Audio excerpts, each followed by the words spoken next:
Hello friends, good morning to all. My name is Shivam Tyagi and welcome to Study Funda. Today is 13 July and this is the newspaper. Let's start the analysis. Our first news is NetGrid gets access to data from 14,000 police stations. तो इसमें क्या हुआ है कि NATGRID एक technology, मैं आपको बता देता हूँ क्या चीज़ है पहले ये, फिर मैं इस न्यूज़ के बारे में आपको बताता हूँ। नेटग्रिड क्या है कि काउंटर टेररिज्म प्रोग्राम था जो स्टार्ट किया गया था जब हमारा 26/11 का अटैक हुआ था, तब उस समय एक प्रोग्राम स्टार्ट हुआ था। इसमें कुछ नहीं था, इसमें ये था कि बहुत सारी जगह से हमें डेटा इकट्ठा करना था ताकि वो डेटा जो इकट्ठा हुआ हमारी जितनी ऑर्गेनाइजेशन हैं जैसे हमारी रॉ है और NIA है ये सब यूज़ कर सकें। तो इसमें कुछ नहीं था, it utilise technology like big data का यूज़ करके बहुत सारा डेटा इकट्ठा कर लेता था और उस डेटा को हमारी इंटेलिजेंस और इन्फोर्समेंट एजेंसीज यूज़ करेंगी। इसे प्रपोज किया गया था, वो मैंने आपको बता दिया, जो मुंबई अटैक हुए थे उसके बाद। अब ये कब से डेटा इनको एक्सेसिबल हो जाएगा, तो ये 31 दिसंबर 2020 से नेटग्रिड वाला प्रोजेक्ट चालू हो जाएगा। अब ये डेटा इकट्ठा कर रहा है, ये डेटा इकट्ठा करता है। बस ये ध्यान रखने की बात है कि डेटा कहाँ से इकट्ठा करता है। फ्रॉम 21 डिफरेंट ऑर्गेनाइजेशन से डेटा को इकट्ठा करता है और 10 सिक्योरिटी एजेंसीज को डेटा प्रोवाइड करता है। मतलब 21 लोगों से डेटा लेता है और 10 सिक्योरिटी एजेंसी जैसे CBI, NIA और जितनी भी हमारी law enforcement ED enforcement agencies हैं उन सबको डेटा प्रोवाइड करता है on case to case basis. ऐसा नहीं है हमेशा कोई पर्टिकुलर केस है उसी केस में प्रोवाइड करेगा। एक इसमें एक्सेप्शन ये है कि किसी भी स्टेट एजेंसी और पुलिस को ये डेटा प्रोवाइड नहीं करेगा। बस आपको यही याद रखना है, क्वेश्चन में कंफ्यूजन के लिए बस यही स्टेटमेंट होगा कि it provide data to the state police also. तो नहीं, ये केवल जो सेंट्रल इन्फोर्समेंट एजेंसी और इंटेलिजेंस एजेंसीज हैं उन्हीं को डेटा प्रोवाइड करेगा जो नेट ग्रिड प्रोग्राम है, लेकिन किसी भी स्टेट एजेंसीज को प्रोवाइड नहीं करेगा। किस मिनिस्ट्री के अंदर आता है? Under MHA, ministry of home affairs. इसमें अभी जो न्यूज़ है वो क्या हुआ है कि अभी नेट ग्रिड ने डेटा ले लिया है फ्रॉम 14,000 पुलिस स्टेशंस। तो इसने 14,000 पुलिस स्टेशन से डेटा ले लिया है। कैसा डेटा लिया है कि FIR कौन कौन सी रजिस्टर, क्योंकि वो तो स्टेट पुलिस में ही रजिस्टर्ड होती हैं FIR। तो जो FIR रजिस्टर हैं, जो भी स्टोलन व्हीकल्स हैं, चोरी के व्हीकल्स हैं, उन सब का डेटा जो है वो नेट ग्रिड ने ले लिया है 14,000 पुलिस स्टेशन से। नेट ग्रिड का काम जैसे आप यहाँ पढ़ सकते हैं, एक one stop destination for security and intelligence agencies to access database related to immigration. NATGRID में इतना तक डाटा होता है, इमिग्रेशन में कौन जा रहा है कौन आ रहा है, बैंकिंग, टेलीफोन डिटेल सब होता है इसमें डेटा। तो अभी ये 14,000 से जो पुलिस स्टेशन से लिया है, तो इसमें एक बॉडी का जिक्र हुआ है NCRB, क्योंकि जितना डेटा स्टोर होता है पुलिस स्टेशन में उसको रख रखाव की जिम्मेदारी होती है NCRB की, नेशनल क्राइम रिकॉर्ड ब्यूरो। तो हम पता कर लेते हैं कि NCRB क्या चाहिए। तो ये NCRB है। तो NCRB होता है नेशनल क्राइम रिकॉर्ड ब्यूरो। ये एक इंडियन गवर्नमेंटल की एजेंसी है। ये कलेक्ट करती है, एनालाइज करती है क्राइम डेटा फॉर IPC या स्पेशल लोकल लॉज से रिलेटेड जो भी होता है। तो IPC का मतलब वही है, इंडियन पीनल कोड। तो इसमें क्या होता है कि जितने भी FIR रजिस्टर हैं, जितने भी स्टोलन व्हीकल्स हैं हमारे, जितने भी स्टेट से रिलेटेड, जितना भी पुलिस स्टेशन में जितने भी रिकॉर्ड्स इकट्ठे करे जाते हैं वो सब NCRB इकट्ठा करती है। इसका हेडक्वार्टर कहाँ है? न्यू दिल्ली में। इसका भी मिनिस्ट्री ऑफ, जैसे आपको पता है, मिनिस्ट्री ऑफ होम अफेयर्स है। और इसमें बस इतना ही जानना इंपॉर्टेंट है कि NCRB का काम क्या है। इंपॉर्टेंट न्यूज़ तो ये नेट ग्रिड थी, बस आप यही याद रखिएगा। इसमें 2-3 एक्सेप्शन है कि स्टेट एजेंसी पुलिस का इसमें कोई रोल नहीं होता है। डेटा लेती है 21 डिफरेंट ऑर्गेनाइजेशन और मिनिस्ट्री कौन सी है? Home affairs. So the next news is NCRB मैंने आपको बता ही दिया। दिस इज़ अबाउट, ये दो अलग अलग न्यूज़ थी लेकिन मैंने इनको एक ही जगह कॉम्बाइन कर लिया क्योंकि ये रिलेटेड टू पैडी फील्ड्स हैं। पैडी फील्ड जैसे आपको पता है राइस की अभी कल्टीवेशन शुरू हो चुकी है। तो दो अलग अलग जगह के मैंने राइस उठा लिए हैं, एक पंजाब वाला राइस है, एक आसाम वाला राइस है। तो इन दोनों में क्या यूज़ हुआ है मैं आपको बताता हूँ। जब हम राइस की फार्मिंग करते हैं तो वेरियस टेक्निक्स यूज़ होती हैं। तो इसमें क्या था, पहली वाली न्यूज़ में पंजाब में एक टेक्निक यूज़ हो रही थी, direct seeding farming in Punjab. तो डायरेक्ट सीडिंग फार्मिंग टेक्निक क्या होती है मैं बता देता हूँ। डायरेक्ट सीडिंग फार्मिंग में पहले से ही हमारे पास पौधा फर्टिलाइज्ड होता है, उसे डायरेक्ट फील्ड में लगा दिया जाता है। ये नहीं है कि पहले सीड डालो वो जर्मिनेट होगा तब चलेगा, नहीं, पहले से ही हमारे पास पौधा जो होता है फर्टिलाइज्ड होता है और उसको सीधे ज़मीन में लगा दिया जाता है। उसे हम बोलते हैं डायरेक्ट सीडिंग फार्मिंग। इसमें बहुत अच्छी बात ये है कि इसमें पानी का यूज़ कम होता है और इसमें ग्रोथ अच्छी होती है, इसलिए अभी पंजाब के फार्मर्स यही यूज़ कर रहे हैं। याद रखिएगा, एक टेक्निक का नाम है डायरेक्ट सीडिंग फार्मिंग। और दूसरा है आसाम। अब आसाम में प्रॉब्लम क्या है, बहुत सारी प्रॉब्लम है फ्लड्स की। तो उसमें मैक्सिमम टाइम क्या होता है कि हमारी जितनी फील्ड है वो पानी से ढकी रहती है। तो यहाँ पर एक नई वेराइटी है ये, जिसका नाम है रंजीत सुबल। आप ऐसे करके याद रखिएगा, पूछा जाएगा तो बस ये पूछा जाएगा what is Ranjit Subal related to. तो ये वेराइटी ऑफ राइस है। जो आसाम में अभी लगाई गई है, इसकी जो ये लगाई गई है वैरायटी, इसकी खास बात क्या है कि ये 15 दिन तक अगर पूरी पानी में भी ढकी रहती है तो भी ये सर्वाइव कर जाएगी। इस वाली अगर नॉर्मल कोई वैरायटी लगाएंगे उसे तो अगर 2 दिन भी पानी में पूरी ढकी रही तो वो मर जाएगा पौधा। लेकिन ये जो रंजीत सुबल वाली जो वैरायटी है जो आसाम में लगा रहे हैं लोग, इसे अगर 15 दिन भी पानी में डाल दो तो ये बेकार नहीं होगा। ये वाटर रेजिस्टेंट है बहुत ज़्यादा। आप ये याद रख सकते हैं कि रंजीत सुबल जो वैरायटी है वो आसाम में लगाते हैं क्योंकि वहाँ फ्लड बहुत होता है, और पंजाब में फ्लड जैसी कोई सिचुएशन है नहीं, तो वहाँ पे तो नॉर्मल वैरायटी भी काम कर जाती है। तो अब ये जो मैंने आपको टेक्निक बताई है, तो और टेक्निक्स भी होती हैं राइस को लगाने की, तो मैं और टेक्निक्स भी बताता हूँ आपको।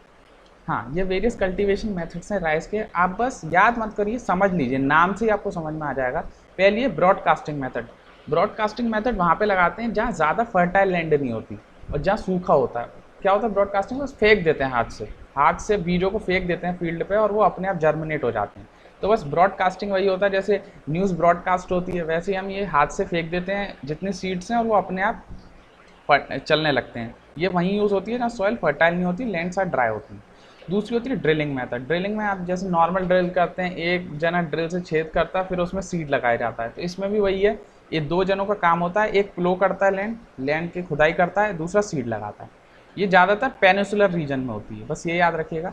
तीसरा ट्रांसप्लांटेशन मेथड, ये सबसे ज़्यादा यूज़ होती है और सबसे ज़्यादा फर्टिलिटी भी यूज इसी की होती है। ये वहाँ लगाई जाती है जहाँ बहुत ज़्यादा रेनफॉल हो या बहुत ज़्यादा इरिगेशन की फैसिलिटीज़ हो। इसमें क्या होता है कि जो हमारे सीड्स हैं उनको अलग जर्मिनेट किया जाता है, फील्ड पे नहीं, कहीं नर्सरी में या कहीं जर्मिनेट किया जाता है कम से कम 5 वीक के लिए, फिर उनको वहाँ से निकाल के सीधे फील्ड पे लगाया जाता है। इसमें क्या आप समझ रहे हैं नहीं, कि पहले सीड को लिया, किसी नर्सरी में पौधा उगा लिया 5 हफ्ते तक, फिर उनको निकाला और सीधे फील्ड में लगा दिया। तो ये होता है ट्रांसप्लांटेशन मेथड। ये वहाँ करा जाता है जहाँ बहुत सारी रेनफॉल और इरिगेशन की फैसिलिटीज़ हो। एक है जैपनीज़ मेथड। जैपनीज़ मेथड में बहुत सारा फर्टिलाइज़र का यूज़ होता है और इसमें जो हम सीडिंग लगाते हैं, जो हम पौधे लगाते हैं, वो एक रो में लगाते हैं, ऐसे नहीं है कि टेढ़े मेढ़े कहीं भी लगा दिए। और ये ज़्यादातर जो जैपनीज़ मेथड है हाइब्रिड मेथड होता है, जहाँ हमें हाइब्रिड क्रॉप यूज़ करनी होती है, वहाँ हम यूज़ करते हैं। तो बस आप ये ध्यान रखिएगा कि 4 टाइप हैं। कभी कभी पूछ लेता है कि ब्रॉडकास्टिंग, ड्रिलिंग, ट्रांसप्लांटेशन किससे रिलेटेड है, तो ये कल्टिवेटिंग मेथड है राइस के। नाम से आप क्लियर हो जाएंगे, इसमें ज़्यादा जानने की ज़रूरत नहीं।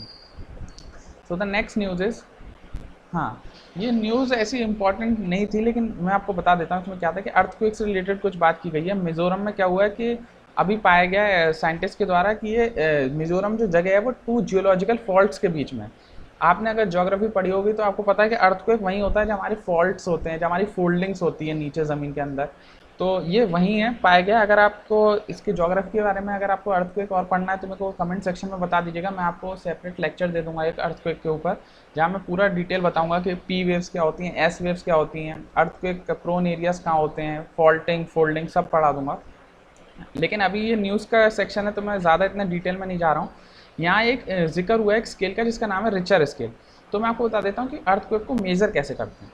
यहाँ में ये इंपॉर्टेंट चीज़ थी, मैंने सोचा आपको बता दूँ। डायरेक्ट क्वेश्चन आ जाता है अर्थक्वेक मेजर का, तो इसमें 2 तरीके से हम मेजर कर सकते हैं, एक तो मैग्नीट्यूड के बेसिस पे, एक इंटेंसिटी के बेसिस पे। तो मैग्नीट्यूड क्या होता है, मैग्नीट्यूड होता है कितनी एनर्जी रिलीज हो रही है during earthquake. The magnitude relates the energy release during the earthquake, कितनी एनर्जी रिलीज हो रही है अर्थक्वेक में, उसको बोलते हैं मैग्नीट्यूड। तो मैग्नीट्यूड जो देखता है वो देता है रिचर स्केल। रिचर स्केल होता है वो मैग्नीट्यूड स्केल होता है जिसमें नंबर होते हैं 0 से 10। अगर 5 से ज़्यादा नंबर जा रहा है तो वो थ्रेट है। तो बस आपको ये ध्यान रखना है मैग्नीट्यूड में क्या होता है, एनर्जी रिलीज होती है, कौन करता है, रिचर स्केल करता है, कितने नंबर होते हैं, 0 से 10 होता है। दूसरा होता है इंटेंसिटी स्केल। इंटेंसिटी स्केल कुछ नहीं होता, कितना वो डैमेज कर रहा है अर्थक्वेक, उसको बोलते हैं हम इंटेंसिटी। तो इंटेंसिटी स्केल में क्या होता है, the visible damage caused by an event, तो इसको हम बोलते हैं इंटेंसिटी स्केल। इंटेंसिटी स्केल को नापने का यंत्र का नाम है मरकाली स्केल। तो मरकाली साइंटिस्ट के नेम पे उन्होंने इसका इंस्ट्रूमेंट का नाम रख दिया मरकाली स्केल, और इसकी जो रेंज होती है वो 1 से 12 होती है। दोनों में बहुत क्लियर डिफरेंस है, CAPF में पूछे जा चुके हैं ये लोग अर्थक्वेक से रिलेटेड क्वेश्चन, और रिचर स्केल को तो पहले भी पूछा जा चुका है, तो मरकाली रह गया। तो आप मरकाली का नाम ज़रूर ध्यान रखिएगा कि मरकाली स्केल रिलेटेड किससे है। तो मरकाली एक इंटेंसिटी नापने का तरीका है फॉर अर्थक्वेक, और इसमें जो रेंज होती है वो 1 से 12 होती है, लेकिन रिचर स्केल में जो रेंज होती है वो 0 से 10 होती है। ये मैंने NCERT से लिया है, और अगर आप ज़्यादा फोकस NCERT में करेंगे, खासकर जो फिजिकल ज्योग्राफी है, फंडामेंटल ऑफ फिजिकल ज्योग्राफी करके एक बुक है 11th की, आप देखिएगा कि 90 to 95% ज्योग्राफी के क्वेश्चन उसी से आते हैं सीएपीएफ में। सीडीएस में ले लीजिए, एनडीए में ले लीजिए, एफकेट में ले लीजिए, सारे क्वेश्चन जो है वो ज्योग्राफी की इसी बुक से हैं, जितने भी फिजिकल से रिलेटेड सवाल हैं। मैंने ये जो आप पिक देख रहे हैं, ये भी मैंने एनसीईआरटी से उठाया। NCERT is the best source अगर आप तैयारी कर रहे हैं किसी भी एग्जाम से रिलेटेड, यहाँ तक कि अगर आप सिविल सर्विस की भी तैयारी कर रहे हैं तो आप एनसीईआरटी पर ज़्यादा जोर करिए, आपके फैक्ट्स क्लियर होंगे तभी आप कुछ कर पाएंगे। मैं आपको ये और बता देता हूँ कि अर्थक्वेक प्रोन एरियाज कौन कौन से हैं। हाँ, जैसे ये देखिए मैप से मैं आपको क्लियर बताता हूँ। ये जो ज़्यादा ब्लैक वाला रीजन है, सबसे ज़्यादा हाईएस्ट डैमेज का रीजन है। तो आप अगर याद कुछ नहीं आ रहा है तो ये ध्यान रखिएगा कि सेवन सिस्टर्स, इनको हम सेवन सिस्टर्स बोलते हैं नॉर्थ ईस्ट वाले रीजन को। तो पूरा सेवन सिस्टर्स वाला जो रीजन है वो हाई डैमेज में आता है। इधर थोड़ा गुजरात का रन ऑफ कच्छ वाला रीजन हाई डैमेज में आता है। ये उत्तराखंड, ये हिमालय से लगा हुआ है इसलिए हाई डैमेज में आता है। थोड़ा बहुत हिमाचल प्रदेश का, थोड़ा बहुत जम्मू कश्मीर का। तो जो पूछा जाएगा वो हाईएस्ट डैमेज वाले पूछता है, ये नीचे के नहीं पूछेंगे। अंडमान, हाँ, ये नीचे जरूर ध्यान रखिएगा कि अंडमान भी हाईएस्ट डैमेज में है। तो सेवन सिस्टर्स का रीजन थोड़ा सा उत्तराखंड, थोड़ा सा हिमाचल प्रदेश, ये रन ऑफ कच्छ और अंडमान, ये वेरी हाई डैमेज में। क्वेश्चन पूछता है तो बस यही पूछता है कि वेरी हाई डैमेज में कौन कौन से रीजन है, वो दे देगा 4-5 रीजन, आप उसी में कंफ्यूज कर जाएंगे। एक्सेप्शन इसका अंडमान निकोबार है, जबकि देखिए लक्षद्वीप में नहीं है। तो आप ये जरूर ध्यान रखिएगा कि अंडमान जो है वेरी हाई डैमेज में। So the next important news, हाँ, ये एक एडिटोरियल था तो मैं आपको बता देता हूँ, इसमें कुछ नहीं था। मैं आपको पहले भी बता चुका हूँ कि अभी हमारे मोदी जी ने एक सबसे बड़ा सोलर पावर प्लांट जो वर्ल्ड का इनॉग्रेट करा है। आप मुझे बताएंगे कहाँ पर हुआ, मैं परसों की या कल की न्यूज़ में आपको बता चुका हूँ। तो अभी मैं इससे रिलेटेड जो इसमें न्यूज़ थी उसमें 2-3 खास बात थी, वो मैं आपको बता देता हूँ कि अभी इंडिया ने इंस्टॉल कर लिया अपना करीबन 35 गीगावाट। अभी थोड़े साल में इतना गीगावाट इंस्टॉल कर लिया है और उसका प्रोजेक्शन ये है कि 2024 तक हम 50 गीगावाट तक सोलर पावर जनरेट कर लेंगे। अभी तक 35 गीगावाट कर लिया है टिल नाउ, और 2024 तक हमारा टारगेट है 50 गीगावाट का। लेकिन जो हमारा पेरिस एग्रीमेंट है वो बोलता है कि 100 गीगावाट तक जनरेट कर लेना चाहिए बाय 2022। तो बहुत मुश्किल लग रहा है कि हम ये टारगेट अचीव कर पाएंगे, क्योंकि 2024 में हम 50 गीगावाट कर पा रहे हैं तो 2022 का तो हो ही नहीं पाएगा किसी हालत में। लेकिन इसमें खास जानने वाली बात यह है कि अभी हम बोलते हैं कि हम चाइना के ऐप्स को बॉयकॉट कर रहे हैं, लेकिन चाइना के ये बॉयकॉट कर रहे हैं। लेकिन मैं आपको बताना चाहूँगा कि अभी हम जितना सामान है सोलर पावर का वो हम सारा इंपोर्ट ही चाइना से करते हैं। भले उसकी पॉली मेटलिक नॉड्यूल्स होते हैं, जो बैटरी के लिए हमें यूरेनियम चाहिए होता है, बैटरी जितनी टाइप की होती है वो सब हम इंपोर्ट करते हैं। यहाँ तक कि हम सोलार के लिए जितना हमें बनाने के लिए सोलर प्लेट्स पे जो चीज़ें चाहिए होती हैं वो सब हम इंपोर्ट करते हैं। हमारी जो अपनी कैपेसिटी वो केवल 3.1 गीगावाट है, जो हमारी लोकल मैन्युफैक्चरिंग है वो बस इतनी है, आप समझिए 3.1 गीगावाट। बाकी सारा हम रिलायंस करते हैं ऑन चाइना। देयर इज़ अभी कोविड का टाइम चल रहा है तो आर्टिकल में ये लिखा गया है कि अभी हमें ध्यान देना चाहिए कि कैसे हम अपने सोलार साइड को बढ़ा सकें, कैसे हम लोकल मैन्युफैक्चरिंग को इंक्रीज़ कर सकें। जितना ध्यान हम डिफेंस पे देते हैं, अगर उतना ध्यान हम सोलार पावर पे दे देंगे तो बहुत फ़ायदा होगा। और आपको पता होगा इंडिया में ही एक इंटरनेशनल अलायंस है, इंटरनेशनल सोलर अलायंस। ये ओनली जो अभी इंडिया के पास कोई ऐसी चीज़ है जो हम इंटरनेशनली हम कहीं स्टैंड करते हैं वो बस यही है, इंटरनेशनल सोलर अलायंस। आपको बताना है कि इसका हेडक्वार्टर कहाँ है, मैं आपको कल बताऊंगा, वो भी इंडिया में ही है। मैं आपको इतनी हिंट दे देता हूँ, आप जगह का नाम बताइएगा। जो अभी इंटरनेशनल सोलर अलायंस में 120 नेशन आ गए हैं टोटल। तो इंडिया जैसे कि उन सबका लीडर है तो उसे लीडरशिप शो करनी चाहिए। वहाँ कैसे शो करेगा, जब हम यहीं मैन्युफैक्चर करेंगे, यहीं फोटोवोल्टिक सेल मैन्युफैक्चर करेंगे, ताकि हम जो ये चीज़ें मैन्युफैक्चरिंग कर रहे हैं इनको हम लो एंड मिडिल इनकम कंट्रीज़ में दे सकें। जो हमारे से कमज़ोर कंट्रीज़ हैं उनको हम ये चीज़ दे सकें, क्योंकि आपको पता है रिन्यूएबल एनर्जी कभी ख़त्म नहीं होगी और बहुत ही अच्छी एनर्जी है। मैं तो आप लोगों से बोलूँगा कि आप अपने घर में सोलर पावर प्लांट ज़रूर लगाएं। छोटा सा 2 प्लेट्स भी लगाएंगे तो आपके लायक सफिशिएंट हो जाएगा। बस यही 2-3 न्यूज़ थी। आपको केवल इसमें पेरिस एग्रीमेंट का ध्यान रखना है कि कब तक कंप्लीट करना है, 100 गीगावाट बाय 2022, और एक इंटरनेशनल सोलर अलायंस का ध्यान रखना है। ये कहाँ पर है हेडक्वार्टर, आप कल मेरे को आज कमेंट सेक्शन में आप बताइए, मैं कल आपको आंसर दूंगा इसका। द नेक्स्ट न्यूज़ इज़, हाँ, ये भी न्यूज़ कवर हो चुकी है परसों के न्यूज़पेपर में, लेकिन आज फिर आ गई। अगर आप मेरे को रेगुलर सुनेंगे तो मैं गारंटी दे रहा हूँ कि आपको पढ़ने की ज़रूरत नहीं पड़ेगी न्यूज़। मैं आपको एक ही न्यूज़ 2-2, 3-3 बार पढ़ाऊंगा, आपको यहीं याद हो जाएगा, आपको नोट्स तक बनाने की ज़रूरत नहीं पड़ेगी। अब ये न्यूज़ आई थी कि मॉस्क का जिक्र हुआ था हागिया सोफिया में। हागिया सोफिया एक मॉस्क का नाम है। ये एडिटोरियल इंपॉर्टेंट नहीं है क्योंकि वहाँ की पॉलिटिक्स लिखी गई है, हम केवल जान लेते हैं हागिया सोफिया मॉस्क कहाँ पर है। तो वो एक क्या कहते हैं, टर्की में है। टर्की की कैपिटल का नाम अंकारा है। हागिया सोफिया में आपको जानने वाली बात क्या है कि ये दोनों लोग जाते थे, क्रिश्चियन लोग भी इसमें पूजा करते थे और मुस्लिम लोग भी इसमें पूजा करते थे।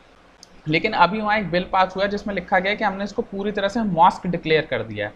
तो मॉस्क डिक्लेयर करने से क्या हुआ कि अब इसमें क्रिश्चियन लोग जा नहीं पाएंगे, अब केवल मुस्लिम लोग जाएंगे। तो वहाँ पर इस चीज़ से रिलेटेड पॉलिटिक्स चल रही है। बस आपको ये ध्यान रखना है कि हागिया सोफिया मॉस्क कहाँ की है, तो वो टर्की की है।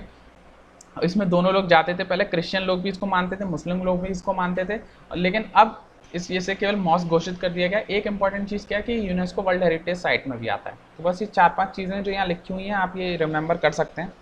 So the next news is, हाँ, अब ये दो डिफरेंट न्यूज़ थी लेकिन मैंने इधर ही लिख लिया है। एक तो ये है कि जो जितने दिव्यांग लोग हैं उनको SC ST का कोटा मिलेगा। वैसे आप यही याद रखिएगा, इसमें ज़्यादा खास नहीं था कि जितने डिसेबल्ड लोग हैं उनको बेनिफिट्स मिलेगा SC ST कोटा का। जैसे SC ST कोटा में डिफरेंट इंस्टीट्यूशन में पढ़ने के लिए SC ST का कोटा होता है, यहाँ तक कि जॉब के लिए भी SC ST का कोटा होता है। तो जो अब SC ST का कोटा था वो डिसेबल्ड लोगों को ही मिलेगा। बस यही इधर की न्यूज़ है। और इतनी अभी एक हाई कोर्ट का डिसीजन आया, बस इतना ही ध्यान रखिएगा।